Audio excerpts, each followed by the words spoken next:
맹랑한 가시나무. 하나님께서 말씀으로 이 세상을 만드실 때였습니다. 하나님은 셋째 날에 이렇게 말씀하셨습니다. 땅은 풀과 씨 맺는 채소와 각기 종류대로 씨 가진 열매 맺는 과목을 내라. 그러자 땅에서 채소와 씨 맺는 식물과 열매 맺는 과일 나무들이 솟아났습니다. 하나님은 적당한 햇살과 알맞게 비를 내려주셨습니다. 나무들은 해마다 쑥쑥 자라서 꽃도 피우고 좋은 열매를 맺었습니다. 키도 다르고 꽃도 다르고 잎도 다르고 열매도 각기 달랐습니다. 하지만 하나님께서 만들어주신 대로 어울려서 행복하게 잘 살았습니다. 그 모습이 하나님 보시기에 참 좋았답니다. 그러던 어느 날이었습니다. 나무들 사이에서 뒤늦게 작은 싹 하나가 쏙 올라오는 것이었습니다. 너 누구니? 나무들이 물었습니다. 난 가시나무라고 해. 조그만 가시나무는 고개를 치켜들며 말했습니다. 아이, 저리 좀 비켜줘. 가시나무는 자리가 좁다고 앙앙거렸습니다. 그러더니 어느새 다른 나무들 키만큼 자랐습니다. 저건 또 뭐야? 나무들은 가시나무에게 달린 뾰족한 가시를 보았습니다. 이것은 내 잎이지. 가시나무는 한껏 뻐기면서 가시를 쑥쑥 내밀었습니다. 그러자 나무들은 날카로운 가시를 피했습니다. 가시나무는 다른 나무들이 힘들어 하든 말든 자리를 넓히고 더 크고 날카로운 가시들을 만들어갔습니다. 얼마 후에 우와, 여기다 여기. 여기저기서 가시나무들이 연달아 쏙쏙 올라왔습니다. 살기 좋은 곳을 찾은 가시나무들은 무성하게 자란 나무들 사이를 비집고 쑥쑥 자라났습니다. 그런데 가시나무들은 이상하게도 하루 종일 놀기만 하고 향기로운 열매도 맺지 않는 것이었습니다.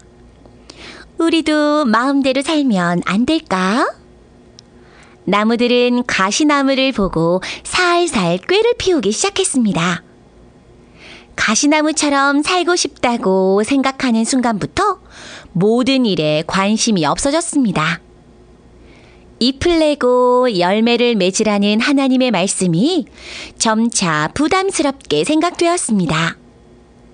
드디어는 하나님의 말씀을 무시하고 제멋대로 살기 시작했습니다. 하지만 여전히 하나님 말씀대로 사는 나무들도 있었습니다. 그 나무들은 오직 잎을 내고 향기로운 열매를 맺는 일에만 부지런히 힘썼습니다. 그 첫째 나무가 바로 감람나무였습니다. 감람나무는 묵묵히 햇살을 받고 비를 흠뻑 맞고 무럭무럭 자라더니 드디어 근사한 열매를 맺었습니다. 사람들은 감람나무 열매로 기름을 짰습니다. 그 기름은 최고의 향기를 가진 기름이 되었습니다. 거룩하신 하나님. 사람들은 하나님께 제사를 드릴 때마다 가장 좋은 그 기름을 사용했습니다. 왕을 세울 때도 먼저 감람나무 기름을 그 사람에게 부었습니다. 하나님께 제사를 드릴 때 쓰는 물건에도 그 기름을 발라서 그것들을 거룩하게 했습니다. 그리고 성소의 등불을 켤 때도 그 기름을 썼답니다. 가시나무들이 감람나무를 보고 삐죽거렸습니다. 기름이 뭐 그리 대단하다고. 거룩한 지 하기는. 나는 하나님 말씀에 순종하여 일한 것뿐이야. 감람나무는 가시나무들의 빈정거림을 무시하고 햇살을 향해 쑥 가지를 뻗어 올렸습니다. 그리고 잘난 가시나무 위로 성큼 올라갔습니다. 하나님 보시기에 예쁘게 살아가는 두 번째 나무가 또 있었습니다.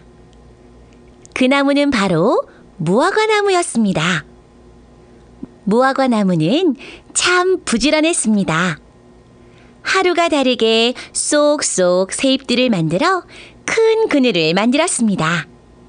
어느새 열매도 주렁주렁 맺었습니다. 사람들은 무화과 열매를 아주 좋아했습니다. 달콤한 설탕 맛이 나는 맛있는 과일이었으니까요. 지나가던 나그네들은 무화과 나무 그늘에서 지친 몸을 쉬면서 무화과 열매를 따먹고 새 힘을 얻어 다시 길을 떠났습니다. 무화과 나무는 부지런해서 1년에 2번이나 잘 익은 열매를 맺었습니다. 가시나무들이 무화과 나무에게 말했습니다. 완전 중성이로구나. 잘난 척하기는. 나는 하나님께서 말씀하신 대로 열심히 일할 뿐이야. 무화과 나무도 가시나무의 말을 귓등으로 흘려버렸습니다. 무화과 나무는 오히려 자신의 열매가 부족할까봐 걱정했습니다. 그래서 햇살을 더 많이 받기 위해 하늘로 가지를 쭉 뻗어 올렸습니다. 가시나무에게 지지 않고 한 뼘씩 한 뼘씩 자라갔습니다. 하나님을 기쁘시게 하는 세 번째 나무가 있었습니다. 바로 포도나무입니다. 포도나무 가지는 사실 딱딱해서 아무 쓸모가 없지만 포도나무는 사람들이 좋아하는 탐스런 포도 종이를 부지런히 만들었습니다. 포도가 익는 계절에는 향기로운 냄새가 사방으로 퍼져갔고 사람들은 잘 익은 포도를 따서 달콤한 포도주를 만들었습니다. 그리고 하나님께 제사를 드릴 때 포도주를 함께 드렸습니다. 잔칫날에는 기분을 돋우고 축배를 위하여 손님들에게 붉은 포도주를 내놓았습니다. 또 상처가 났을 때는 포도주로 상처를 치료하기도 하였습니다. 그래서 포도주는 온갖 곳에 귀하게 쓰였습니다. 아마도 포도나무가 없었다면 사람들은 생활하기에 불편하고 살기가 힘들었을 것입니다. 하루는 가시나무가 포도나무에게 얄밉게 말했습니다. 에이구, 저렇게 못생겨가지고 등어리가 휘어지도록 일만 하다니 참 불쌍하구나. 나는 못생기고 볼품도 없어. 하지만 나는 풍성한 열매를 하나님께 드릴 수 있어서 얼마나 행복한지 몰라. 포도나무는 가지를 뒤틀면서 가시나무 사이를 뚫고 나갔습니다. 가시나무도 딱딱한 포도나무 가지들을 바라보며 어찌할 수가 없었습니다. 햇볕이 아주 뜨거운 어느 날이었습니다. 아이, 뜨거워 죽겠어! 게으른 나무들은 햇볕이 짜증스럽고 지루하기만 했습니다. 그때 한 나무가 소리쳤습니다. 얘들아, 우리도 왕을 세우면 어떨까? 왕이라고? 우와, 그거 재밌겠다. 그래, 우리도 왕을 세우자. 그러면 우리가 더 편하게 살 수 있을 거야. 나무들은 좋다면서 잎들을 흔들어댔습니다. 그럼 누구를 왕으로 삼을까? 저 감람나무 어때? 제일 의젓하지 않니? 그래, 좋아. 나무들은 감람나무에게 말했습니다. 감람나무야, 네가 우리들의 왕이 되어줄 수 있겠니? 뭐? 나보고 왕이 되라고? 감람나무는 깜짝 놀랐습니다. 미안하지만 나는 너희들 왕이 될 수 없어. 감람나무는 단번에 고개를 저었습니다. 나무들은 실망했습니다. 너 같은 나무가 왜 왕이 될 수 없다는 거야? 하나님은 내게 향기로운 기름을 만들 열매를 맺으라고 하셨어. 그런데 내가 왕이 되면 향기로운 열매 맺는 일에 마음을 다 쓰지 못할 게 분명해. 나는 너희들의 왕이 되는 것보다 내 기름으로 하나님을 기쁘시게 해드리는 일이 더 소중하단다. 그렇다면 알 수 없지 뭐. 나무들은 다시 누굴 왕으로 삼을까 하고 생각했습니다. 무화과 나무가 있다. 그래, 무화과 나무는 우리들의 부탁을 거절하지 않을 거야. 그래, 무화과 나무는 우리들의 부탁을 거절하지 않을 거야. 나무들은 이번에는 무화과 나무에게 물었습니다. 무화과 나무야, 네가 이 숲속의 왕이 되어줄 수 없겠니? 뭐? 나보고 왕이 되어달라고? 무화과 나무는 놀라며 고개를 저었습니다. 안타깝게도 나는 너희들의 왕이 될 수 없어. 나무들은 또 실망했습니다. 왜 왕이 될 수 없다는 거야? 하나님은 내게 잎과 열매 맺는 일을 열심히 하라고 하셨어. 그래야 사람들이 내 그늘에서 쉬고 또 내 열매를 먹고 기운을 낼 수 있대.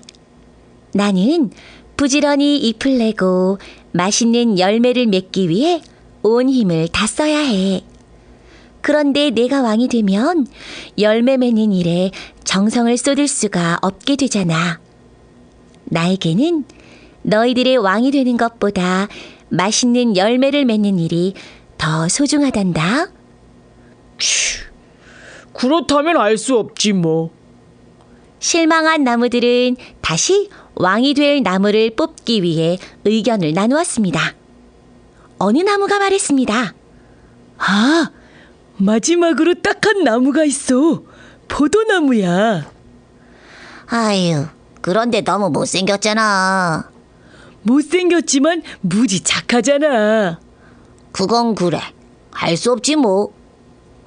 나무들은 포도나무에게 말했습니다. 포도나무야, 네가 우리들의 왕이 되어줄 수 없겠니?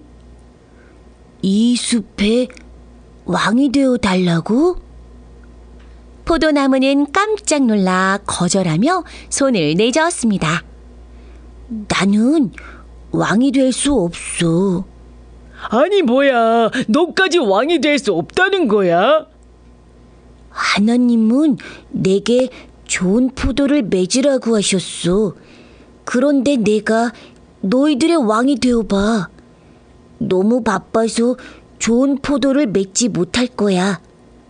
나는 그냥 이대로 맛있는 포도를 열심히 만드는 못생긴 포도나무가 좋아. 에이 뭐야, 다들 왕이 되래도 싫대. 맞아. 나무들이 투덜거렸습니다. 바로 그때였습니다. 그들을 지켜보고 있던 커다란 가시나무가 나무들에게 친절하게 물었습니다. 얘들아, 뭘 그렇게 고민하고 있니? 나무들은 가시나무를 바라보았습니다. 쭉쭉 뻗은 가지들과 튼튼한 등치가 믿음직해 보였습니다. 어쩌면 자기들을 잘 지켜줄 것 같기도 했습니다. 나무들은 큰 가시나무에게 말했습니다. 가시나무야, 네가 우리들의 왕이 되어줄 수 있겠니? 왕이 되어 달라고? 그렇다니까.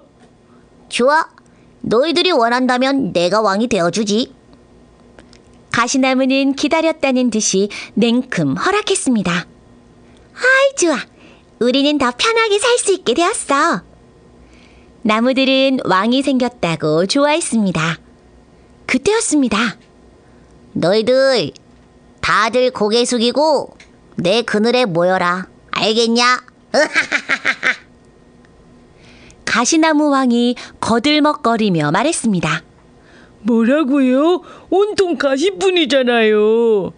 요런 건방진 놈. 감히 왕에게 함부로 말대꾸를 하다니. 가시나무 왕은 말대꾸를 한 나무를 한 대 후려쳤습니다. 으아! 말대꾸하던 나무의 잎들이 가시에 찢겨져 나갔습니다. 알았어요. 그늘로 들어가면 되잖아요. 나무들은 떨면서 가시나무 왕 아래로 가지들을 밀어 넣었습니다. 이제부터 내 말을 듣지 않는 나무는 모두 불로 다 태우고 말겠다. 가시나무 왕은 가지들을 흔들며 으름장을 놓았습니다. 딱! 따닥! 가시나무 왕의 마른 가지들이 서로 부딪히면서 파박! 불꽃이 튀었습니다. 무서워. 나무들은 숨을 죽인 채 아무 말도 못했습니다. 가시나무들아, 지금부터 숲의 모든 나무들을 너희들 그늘로 다 모아라. 알겠느냐? 네, 알겠습니다. 가시나무들은 가시나무 왕의 명령에 따라 가지를 쭉쭉 펴서 나무들을 뒤덮었습니다. 행복하던 숲은 이제는 힘센 가시나무 세상이 되었습니다. 가시나무 아래에서 살게 된 나무들은 시들시들 기운을 잃고 하나 둘 잎들을 떨어뜨리기 시작했습니다. 아, 햇살이 그립다. 나무들은 햇살이 그리워서 몰래 가지들을 뻗어보았습니다. 어딜 감히? 가시나무들은 당장 그 가지를 덮어버리고 찔러버렸습니다. 나무들은 햇살을 그리워하면서 하나 둘 죽어갔습니다. 하나님, 못 살겠어요. 하나님 말씀을 버렸던 우리를 용서해 주세요. 앙상한 가지만 남은 나무들은 날마다 하늘을 향해 부르짖었습니다. 그러던 어느 날이었습니다. 갑자기 벌목하는 사람들이 차를 타고 우르르 숲으로 몰려왔습니다. 한 그릇도 남김없이 다 베어서 땔감으로 가져가시오. 네, 알겠습니다. 사람들은 먼저 가시나무 왕에게 달려들어 도끼질을 시작했습니다. 꽁! 꽁! 아니, 감히 내 몸에 손을 대다니! 가시나무 왕이 가지를 흔들며 소리쳤습니다. 하지만 벌목장이는 더욱 사정없이 도끼질을 하였습니다. 콩! 우지직! 드디어 가시나무 왕의 밑둥치가 잘려 넘어지고 말았습니다. 그 다음으로 다른 가시나무들이 잘려나가기 시작했습니다. 으아, 가시나무 살려! 여기저기서 가시나무들의 비명소리가 들렸습니다. 많은 가시나무들은 모두 사정없이 밑둥치가 잘려서 쿵쿵 넘어졌습니다. 그리고 토막토막 잘리고 묶여서 땔감으로 실려갔습니다. 가시나무들이 사라진 숲은 어떻게 되었을까요? 가시나무가 사라진 숲에는 다시 햇살잔치가 열렸습니다. 앙상한 가지만 남은 나무들에게 햇살이 듬뿍 쏟아졌습니다. 우와, 햇살이다. 가시나무 그늘에서 죽는 줄만 알았는데 정말 꿈만 같아. 하나님, 감사합니다. 하나님을 떠나면 잎 하나도 꽃 한 송이도 열매 한 알도 만들 수 없다는 걸 알았어요. 나무들은 감히 하늘을 우러러보지도 못하고 뉘우치는 울음을 터뜨렸습니다. 하나님은 앙상한 나무들을 불쌍히 여기셨습니다. 그래서 부지런히 밝은 햇살과 시원한 바람을 보내주시고 때에 맞게 촉촉한 이슬과 단비도 내려주셨습니다. 나무들은 그제야 힘을 내어서 하늘을 향해 조금씩 머리를 들었습니다. 우와, 좋다. 나무들은 가지들을 마음껏 쭉쭉 뻗어보았습니다. 사방을 둘러보던 나무들은 깜짝 놀랐습니다. 자기들과는 너무나 다른 나무들을 본 것이었습니다. 하늘을 찌를 듯이 크고 우람한 나무들이었습니다. 아니, 가지마다 향기로운 열매까지 잔뜩 매달고 있는 것이었습니다. 그 나무들이잖아. 한 나무가 소리쳤습니다. 그 나무라니? 저 나무들은 바로 왕이 되기 싫다고 하던 그 감람나무와 무화과나무야. 아, 그러고 보니 그렇구나. 다른 나무들도 그제야 그들을 알아보았습니다. 여전히 못생긴 저 포도나무 좀 봐. 허리가 휘어지게 담스런 포도송이가 주렁주렁 매달려 있어. 그러자 숲속의 나무들은 더 이상 아무 말도 못하고 입을 꼭 다물고 말았습니다. 하나님만을 왕으로 모시고 하나님 말씀에 순종한 그 나무들이 얼마나 풍성한 은혜를 받고 있는지 두 눈으로 똑똑히 보았기 때문이었습니다.